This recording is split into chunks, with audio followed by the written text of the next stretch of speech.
Hello everyone, spark institute के इस YouTube channel में आपका स्वागत है। मैं मानिश आपके लिए दोबारा से एक बहुत अच्छी सी सीरीज़ लेकर आया हूँ, एमसीक्यूज़ ऑन जेंडर इनइक्वालिटी। सबने डिमांड की थी कि हम पढ़े जा रहे हैं, हमें पता नहीं कि क्या करना है, एमसीक्यूज़ किस हिसाब से आएंगे। तो आज हम एमसीक्यू स्टार्ट कर रहे हैं। तो इस पे आज हमारा पहला आया है जेंडर इनइक्वालिटी एंड इश्यूज़। तो स्टार्ट करने से पहले एक इन्फॉर्मेशन आपके लिए, जो बच्चे ऑफलाइन या ऑनलाइन एडमिशन लेना चाहते हैं, हमारी एडमिशन स्टार्ट हो गई हैं। जिन्होंने ऑफलाइन एडमिशन लेना है वो जीवल में साइंस कॉलेज के अपोजिट जाके अपने आप को एनरोल करवा सकते हैं। फीमेल सुपरवाइज़र के हमारे बैच स्टार्ट हो गए हैं। और जिन्होंने अभी तक एडमिशन नहीं ली है वो ऑनलाइन भी एनरोल करवा सकते हैं।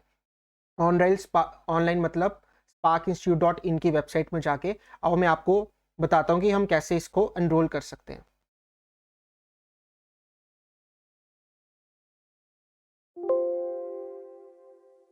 सबसे पहले गूगल पे गए, यहाँ पे आपने डाला sparkinstitute.in, वो आपको ऐसे एक साइट पे ले आएगा। जब आप वहाँ से क्या करोगे, नीचे जाओगे, वहाँ पे आप देखोगे यहाँ पे ऑनलाइन कोर्सेज के अंडर फीमेल सुपरवाइज़र का एक कोर्स आ जाएगा। आप इसके बाद व्यू डिटेल्स में जाओगे।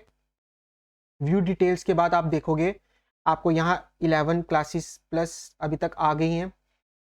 पीडीएफ नोट्स मिल जाएंगे, अभी हम अपलोड करना स्टार्ट कर रहे हैं। टेस्ट मिल जाएंगे। आपने क्या करना है कि सब्सक्राइब नाउ का बटन दबाना है। आपको यहाँ पे स्पार्क 20 का एक कूपन कोड मिल रहा है। आप उसको जैसे ही अप्लाई करेंगे तो आपको 1000 ऑफ पड़ जाएगा, मतलब ऑनलाइन 4000 है फीमेल सुपरवाइज़र का कोर्स। फिर उसके बाद आप इसको सब्सक्राइब बटन पे क्लिक करेंगे तो आपको यहाँ पे एक पेज खुलेगा। वहाँ पे आपको क्रिएट करना है अकाउंट, अपनी इंफॉर्मेशन डालनी है और पेमेंट कर देनी है। तो उससे आप सब्सक्राइब हो जाओगे हमारे इस कोर्स के। और जब तक आपका एग्ज़ाम नहीं होता फीमेल सुपरवाइज़र का, स्पार्क इंस्टीट्यूट का आपको पूरा साथ रहेगा। इसलिए जल्दी कीजिए, बैच स्टार्ट हो गए हैं, ये ना हो देरी हो जाए। तो आइए स्टार्ट करते हैं हम अपना काम।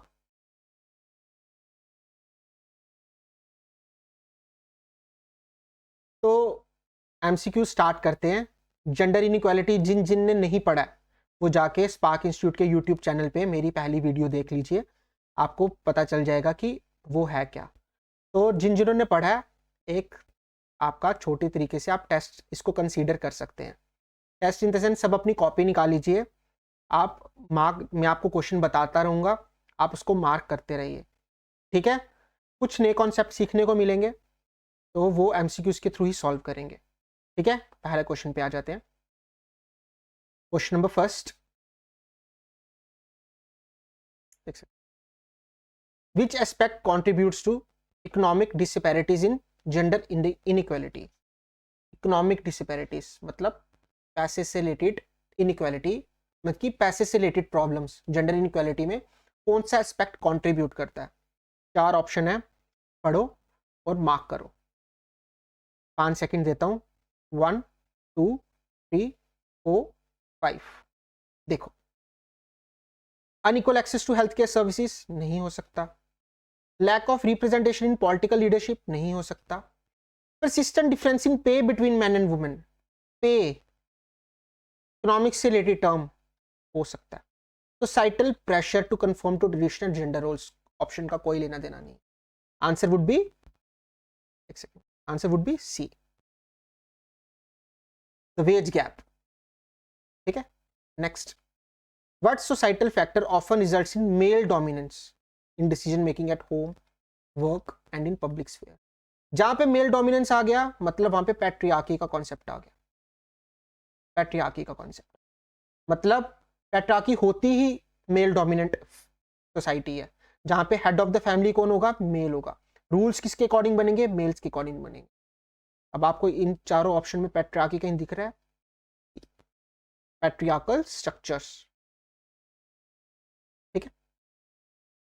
Question number third, which issue primary restricts individual expression and opportunities based on deep rooted belief and about gender role।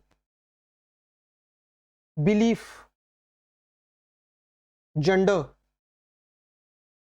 मतलब कोई जेंडर है वो दूसरे जेंडर के बारे में अपनी पहले से ही एक राय बना के रखता है कि अगर वो अच्छा है तो अच्छा, गंदा तो गंदा। मगर स्टीरियोटाइप मतलब मोस्टली नेगेटिव वे में हम इसको लेते हैं, तो answer would be gender stereotype. क्या होता है जेंडर स्टीरियोटाइप?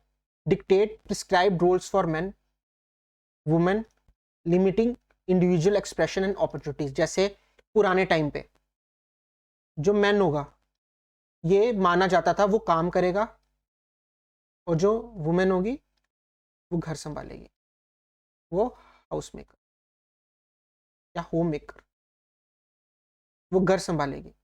तो वो मैन को घर संभालने के लिए तैयार ही नहीं था, वुमेन को काम करने के लिए तैयार ही नहीं था।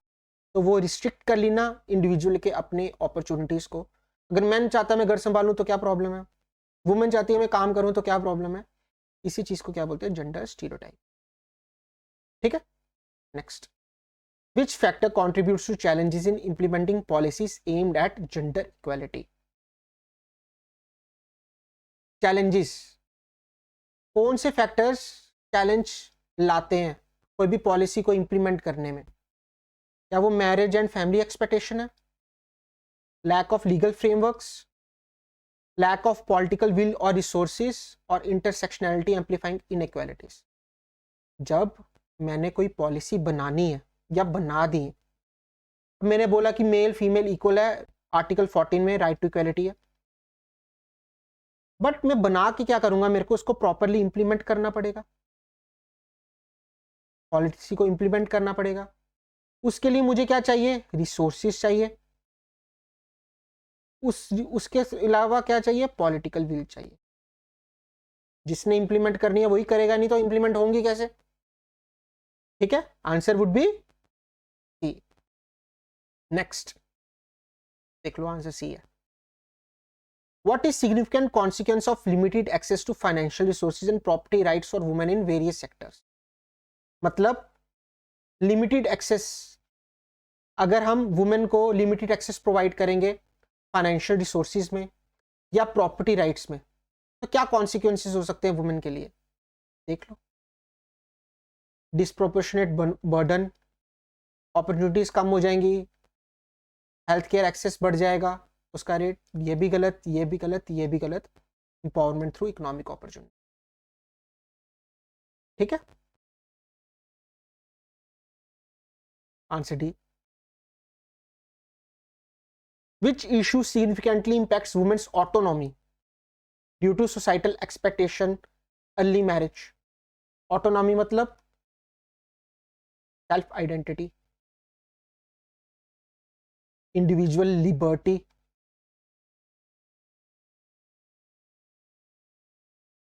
ठीक है।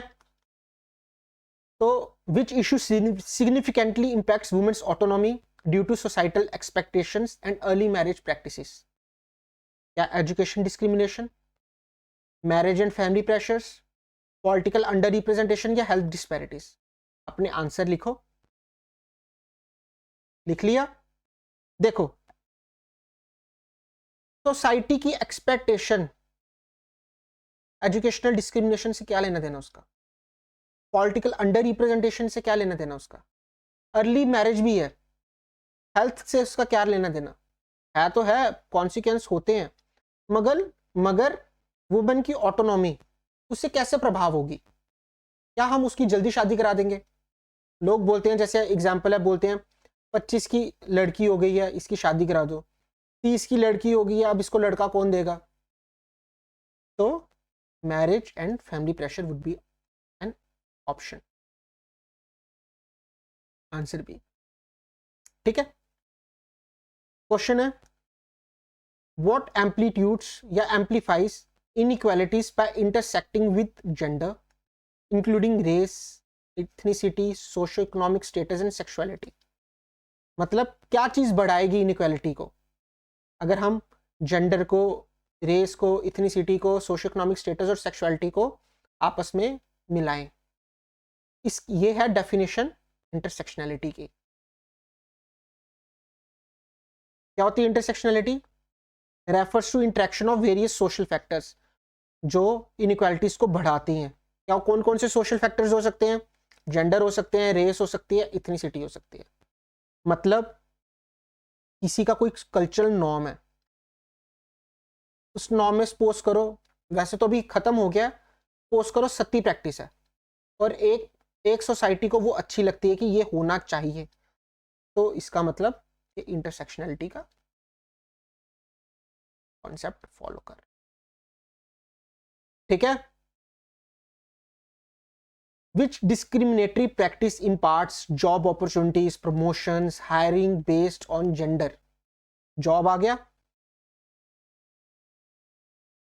opportunities, promotions and hiring based gender, जहां जॉब आ गई वहां पे एम्प्लॉयमेंट आ गई। आंसर वुड बी बी, ठीक है। मतलब एम्प्लॉयमेंट डिस्क्रिमिनेशन, एम्प्लॉयमेंट डिस्क्रिमिनेशन।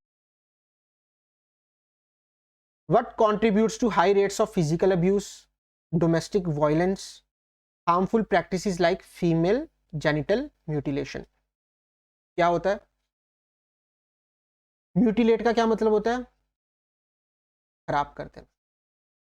जो फीमेल के जेनिटल पार्ट्स होते हैं, जो सेक्सुअल पार्ट्स होते हैं, उनको वो सरकमस्टाइज कर देते हैं।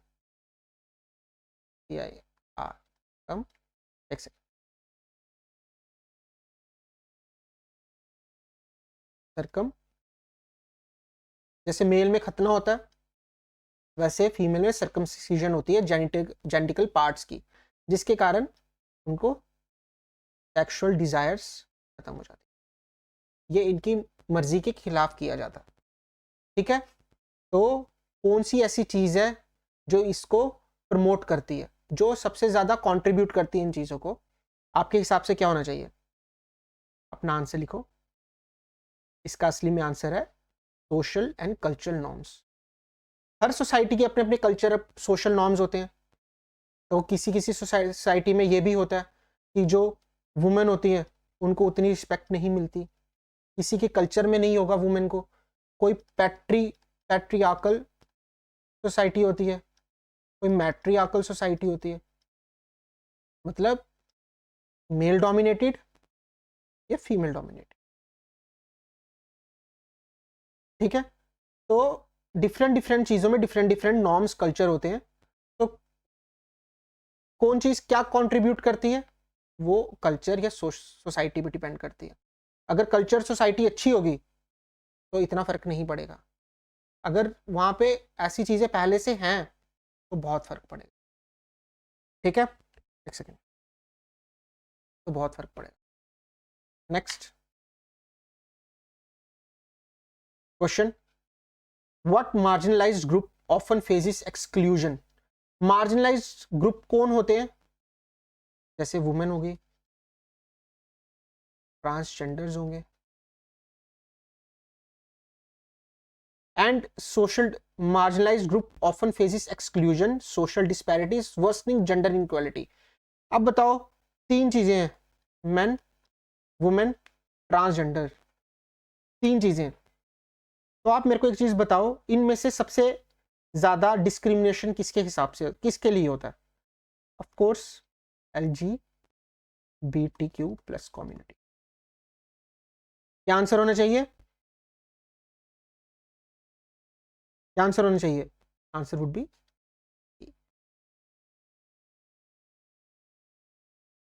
बेसिक सा सवाल,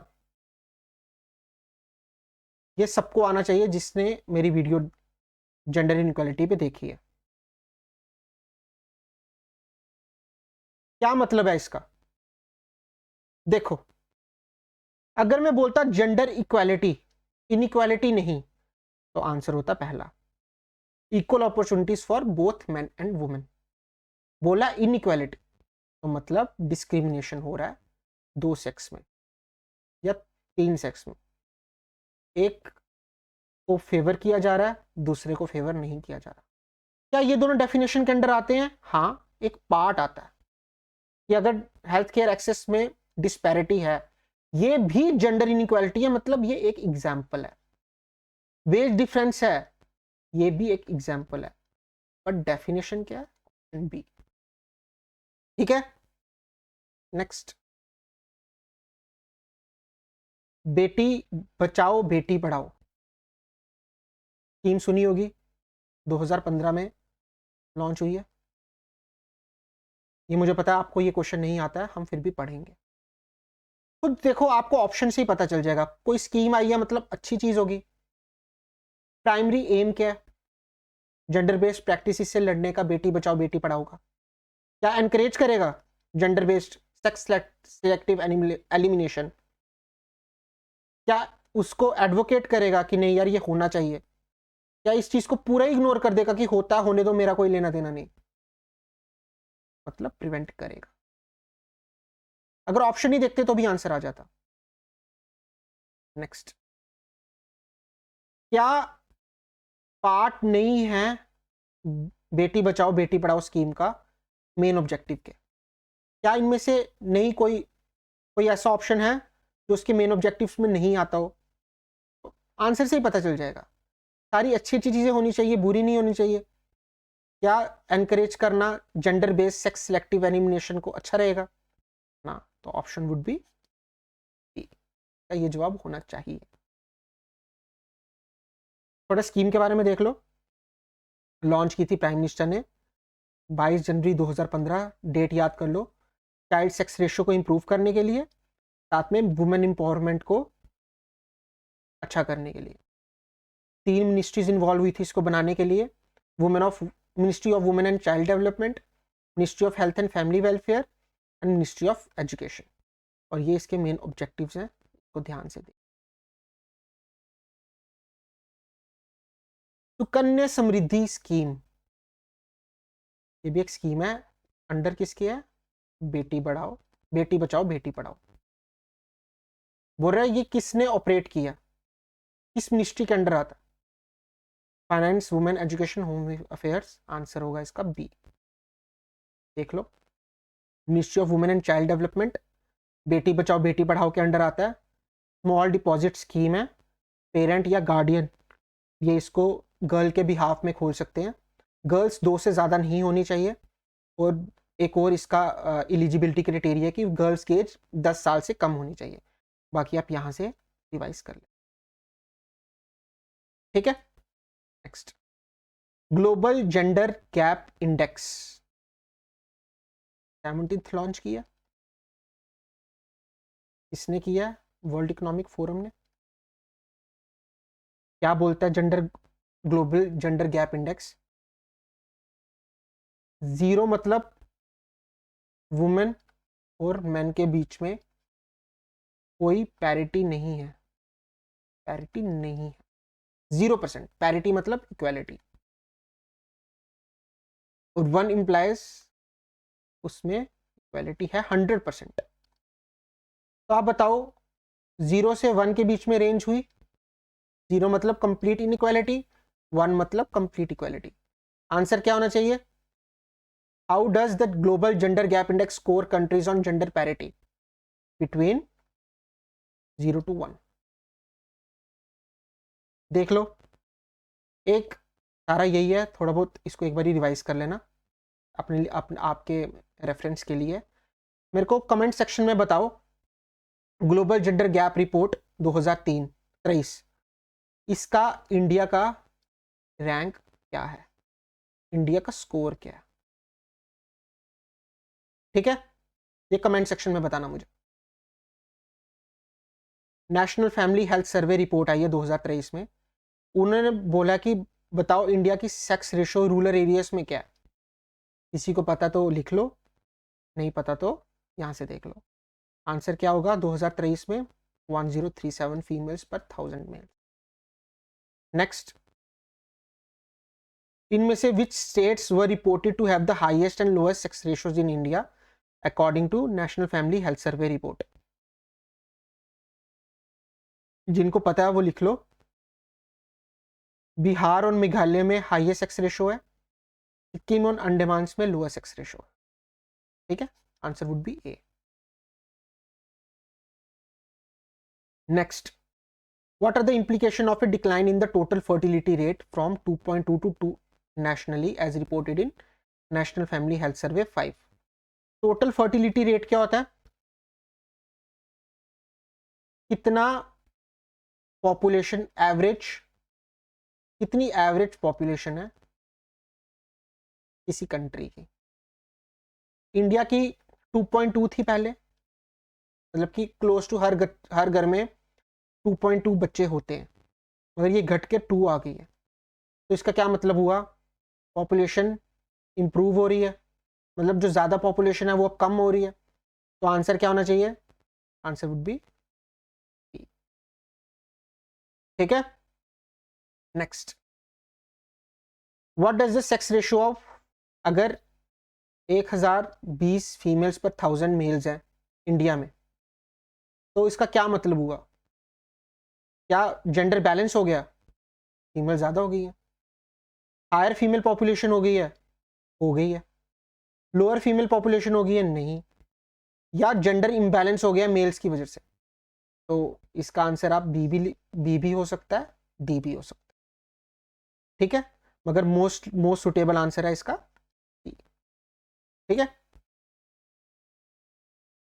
what was India's urban sex ratio according to 2011 sex census?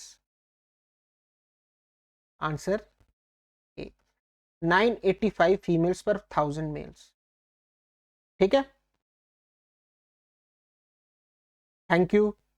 अगर आपको सेशन अच्छा लगा हो तो बस एक ही चीज़ बोलूँगा, लाइक, शेयर एंड सब्सक्राइब ये ज़रूर कर दीजिएगा. हमें बहुत मेहनत लगती है इन चीज़ों को बनाने के लिए, बस हम आपसे थोड़ी सी अपेक्षा रखते हैं कि आप ये ज़रूर कर देना.